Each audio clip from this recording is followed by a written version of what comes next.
fucking yeah. Didn't I tell you? Didn't I tell you, nigga? Fuck you, I can't be stopped, nigga. Didn't I tell you? Stop playing me. Every guy blackball. You can't blackball me. You can't. Listen, I'm telling you, I'm going on a 7-day rant.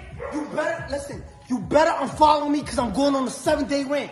Y'all try to blackball me on radio. Y'all try to blackball me on radio. Apple Music, Spotify, they didn't give us no playlisting. Fuck is they talking about? I can't be stopped, nigga. I can't be stopped. Number fucking 1, nigga. That is bugging. Listen, and this for the fans. This shit can't be possible without y'all. We beat the industry. I literally told y'all I'm gonna get the number 1. We beat the industry. Fuck is y'all talking about? I can't be stopped, nigga. Fuck are you talking about? Check it out now. Oh my God, this goddamn rap bastard did it again. Now, ladies and gentlemen, 6ix9ine and Nicki Minaj, they've secured the number 1. And by the way, I actually lost $5,000. I was about to make $10,000 off 6ix9ine. Okay, we made 2 $5,000 bet. I bet that he was going to get 1 million people on his live on the second time he went on Instagram Live, and he didn't. He actually got like 900,000. He peaked, but he never got the million, so he owed me 5,000. We had another bet that I said TROLLz, the song with him and Nicki, would never go number 1. However, I am wrong, and I lost the second bet, so we owe each other nothing. But TROLLz with Nicki Minaj is number 1. Now, let me tell you this, because the story really isn't that it's just number 1. I got to explain to you how the music business works a little bit. I'm going to try to go through it quick, but the last time, like, my audio got messed up, so I'm going to try to do it quicker than I was doing it before. Now, there's 3 things that matters in how a song places on the charts, okay? And I'm talking about the Billboard Hot 100 charts. By the way, everything I say from here on out, we're only talking about in the U.S. If it's outside the U.S., it doesn't count to the Billboard charts that we refer to, which means if you keep saying, yo, he did 200 million, like, streams on YouTube, most of those were not in the United States. 6ix9ine, in reality, about 35% of his streams and fans support from the United States. He gets a lot of global love. By the way, he's Spanish. Now, let me explain the industry. Let me continue to explain. 3 things. We have radio, we have streams, and we have sales. Okay? Now, quickly, they use all 3 of those, combine it into a formula, and add them up, and basically that goes into what gets ranked as number 1 or number 2 on the Hot 100 charts. Now, let me tell you radio. Radio, payola still exists. I just gotta let you know, all right? Basically, these days, ever since it made illegal for payola to exist, if you don't know what payola is basically, if I can't hand over $1 million to somebody who work at a radio station and say, hey, play my new song, Hype Beast, okay, by Lil AK. They cannot play that, okay? If they do play it, they have now committed a federal crime, all right? That's called payola. They cannot do it. Why does that exist? Basically, the record labels have billions of dollars. They could throw their money at radio to say, play this song. Why is playing on the radio also important? There's something called radio programming. There was a study done a long time ago that says if a consumer who listens to the radio for a certain amount of hours, if they hear the same song every so often, they will end up liking it, even if they dislike it. Now, the industry of selling music is how do you get somebody to like a song that, it's not like a movie. You know what I mean? Like, this is a song that you want them to bump and bop all the time to. You need to program them to almost listen to it. So essentially, what becomes important is that you want your song on the radio being played very frequently. And I'm not talking about like late night shit where one DJ randomly pulls up like the local hood record. I'm talking about mainstream daylight. We're talking about 9 to 5, a record being in a radio playlist, and it gets played no matter what, every single hour. Now, how does that go if it's illegal? I can't give somebody $1 million to play my little track, right? Now, the way that goes is that I go get a radio promotion team, all right? I give that radio promotion team, sometimes it might be $250,000, sometimes it might be $500,000, sometimes it's actually even $1 million. So I give the $1 million to them. The radio station doesn't get anything from me directly. The radio promotion team, you know what they do then? They basically take the money, and you know what they do? They go to the radio station, and they say, yo, since I can't pay for you to play the song, I want you to play the song, but I can't pay for it. Let me see, what else are you guys selling that I could buy? Again, they're going to spend money with the radio stations, that the radio stations have an incentive to play the record. Because you never wonder how radio stations make money? They make money off ads. So you know what the radio promotion team says? Yo, we'll buy up a bunch of slots on your advertisement and we'll advertise some shit. We'll advertise his tour, okay? Or maybe we'll advertise like Everyday Struggle for Akademiks, okay? Just play this one track that he likes. So the ads are bullshit. The ads are bullshit in radio. The ads are really paying for the music, but they can't pay for it directly. Now, I hope you're catching my drift, okay? Now, there's many different ways. Also, for some smaller stations, maybe you don't even give them any money, but you might be like, yo, to keep it real, we're going to give y'all some tickets to give away. We'll also have like a contest for y'all that we'll fund whatever thing for y'all, like station day, whatever the case is. We'll give you money for other shit that you guys might like, just that y'all could play the record. That's how radio gets done in the United States. If you never know, now you know. Okay, so that's radio. That's about 1/3 of the conversation or the calculation when we're trying to figure out what's going to be the number one song in the country. The second thing is sales. Now, it's difficult to do sales these days. You know why? People don't buy music no more, okay? Like, the music industry, unlike the movie industry bounced back, because remember when niggas was downloading movies of, like, Kazaa and all these other, like, online P2P sharing apps? Basically, the music industry, once people were able to download music, they said, this is mad easy to download and duplicate. Why the fuck would I ever buy music again? People have not bought music to that pace ever since, okay? But it still exists, so that's part of the equation.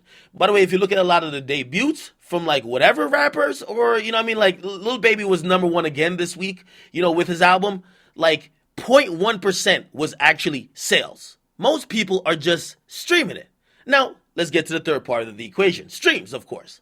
Now, let's talk about streams. You would imagine, because we're keeping it simple here, we're acting like, the music industry make billions of dollars and there aren't forces trying to control it. The reason why I like, that song Rockstar, or the reason why I like this other song that's on this playlist or that's on the streaming services, because, I just like it. In reality, the streaming services realize that they're the new radio, okay? Because they have all the listeners, they created what's called editorial playlist. And basically, it was playlists that they could pick what people should or could be listening to. Or once you play one song, and because they want you to keep listening, they'll just automatically find songs that sound like it. Or they kind of make a profile about you of what you might be interested in, and you automatically listen to one of their profiles or their playlists. Now, I'm going to tell you why this is super important. The majority of streams that an artist get on Spotify and Apple Music, on Tidal, on Pandora, are because of playlists. Not actual people clicking on it, it's because of playlists, okay? You play a song and other similar songs get played too, right? So because of that, you get to realize, and I guess the whole point I'm trying to make to you is that fans, even though we have the most power in music, power is really stripped from us in many ways, shape, and form. You think you're listening to radio and you found a hot song. No, that song was selected and you only could listen to a few of them because radio programming and also radio promotion teams have made it and paid for certain songs to be in the running. Okay? Now, when it comes to streaming, you think you're just like, if this song has a lot of streams because a lot of people like it. No. They're probably loaded on a bunch of editorial playlists and this and third, which influences most of the streaming data. So basically, the industry is still super controlled, essentially by the labels, because the labels end up paying for everything. And I won't accuse streaming of payola yet, but trust me, if editorial playlists have this much influence, don't you actually think that labels will offer a lot of money for them to be swayed in one direction or the other? Think about it. Also, it's not illegal. Say if they gave Spotify $5 million just to put a song on the top of their playlist, Spotify could take it. They're not radio. The reason why payola is illegal on radio is because the airwaves that the radio frequency get broadcasted on are publicly owned. They are regulated by the federal government. Spotify is a company, even though it's a public company, it's privately owned. Okay? It's not owned by the government. All right? Same thing with Apple. All right? They could do what they want. Now, let me keep this conversation going on. 6ix9ine will never get radio play and won't get significant radio play. His music is considered urban. Most PDs or program directors or music directors that are on these stations in urban neighborhoods, they look at him as a rat. He's a rat. And they would never put a rat's music in rotation, obviously because of some of their own moral stances, but they're looking at it like this. They got to go back in these communities to deal with the people who are going to say, yo, you're playing a rat on our favorite radio station. So they just kind of avoid it. So even if 6ix9ine's team had money to spend on radio promotion, that's money that they politely got to decline. You get me? Not all money's good money. Also, radio, there's always going to be a bag there to play one song or the other. Okay, so radio won't ever fuck with him, right? Also, you got to realize radio, I've always looked at like the Uzis and the younger artists like, what the fuck are they on? You get me? So they've never been the biggest supporters of young artists, but 6ix9ine is definitely getting no radio. By the way, if you look at the whole projections or like the forecast for this week and how he got number one, he had less than 1 million audience in radio. What does the audience shit means? Audience literally means how many people are exposed to it by playing it on the air. If Hot 97 played his song for like, I don't know, once every 3 hours, the audience would be at least 56 or like actually more than 100 times more than what you see it is. Okay? Because his audience would at least be at least 10 to 15 million. Instead, it's less than 1. Anyway, let's keep it going. Streams. I told you why that matters. Okay? However, they won't playlist with 6ix9ine's music. You know why? Not only because he's a rat, they're looking at other people to say, yo, are y'all going to do it first? It's the Nicki thing. Who's going to take the heat for actually fucking with his records? Now, Apple Music. They're one of the biggest, streaming services out there. Their playlisting for hip-hop, guess who was ran by? Ebro. Ebro don't like him. Ebro does not like 6ix9ine at all, okay? And because they don't like he doesn't like 6ix9ine, 6ix9ine won't ever get programmed or playlisted on Apple Music. Now, Spotify is looking like, well, if Apple ain't gonna do it, we ain't gonna do it. We waiting for somebody to do it first. We ain't trying to take the heat. So he won't get Rap Caviar, he won't get a bunch of other places, okay? Now, when you look at the other, smaller streaming services, they all look at the same thing. Damn, if the two giants, Spotify and Apple, won't do it, fuck it. We ain't gonna do it either. So he ends up getting zero editorial playlisting, right? Remember I told you editorial playlisting accounts for at least half of most artists' streams for a particular week. Okay, cool. So no radio, no playlisting, he's only left with sales. And I'm not gonna lie, this time around, his fans and Nicki fans, they went crazy buying up a lot of shit. But I do have to say, I don't know if this is enough. I think he thinks that, people have to now face the facts or address this fact that they're trying to blackball me. I just don't think that enough people of importance care to actually change what's happening to only 6ix9ine.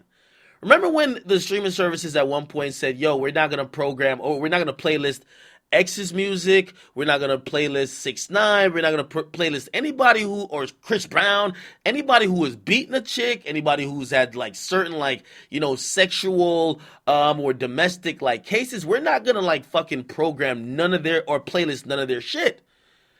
Basically, they changed that decision within a week. You know why? The whole industry banded together to say, what the fuck are y'all doing? Okay? We basically, if you don't know, the labels own part of all the streaming services. They're saying, yo, we license all our music to you. You don't get to fucking do that for a lot of our big artists. But that was a ton of artists they tried to do it to. This is only happening to 6ix9ine. So not enough people really care to make a stand about it. So he could bitch, he could cry, he could whatever on Instagram. I don't think this changes much. I do think he did a very phenomenal thing by getting number one. Because let me tell you how much he had to do just to get a number one despite not having any playlisting and also despite not having any radio play. Okay? Now, his sales was enormous. And if I'm gonna give the sales numbers, I have to give also the sales numbers of the person who was also in the second. Okay, Rockstar came in number 2. Okay, Rockstar came in number 2. They had 13,000 sold in pure sales. This week, 6ix9ine sold. I got a different number internally. He sold 90,000, but I've heard it's over 100. Okay? So essentially, he had to outsell the number 2 song by 10 times just to barely beat them. You get me? So for every song of Rockstar that was purchased, there was 10 6ix9ine songs purchased.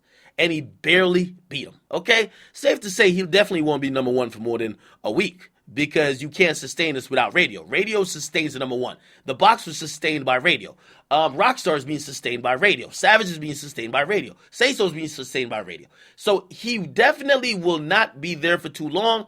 But I guess for a week, he gets to gloat, because everyone said it was impossible to go number 1 without radio. I thought so too. Somehow they bought enough fucking copies to actually do it. All right? Get a comment, make sure you guys like them, subscribe. I don't think this should be a, yo, let's feel bad for 6ix9ine. Like, I mean, at the end of the day, he's still debuting number 1 or number 2. It's a lot of artists that don't do that. Hey, I just hope I give you some education on what the industry is. And sometimes you guys, I used to feel jaded as a fan, like, yo, oh no, the hottest songs are what I like. No, the hottest songs are what's picked for you. Okay? Get a comment, your boy Akademiks. Make sure you guys like and subscribe.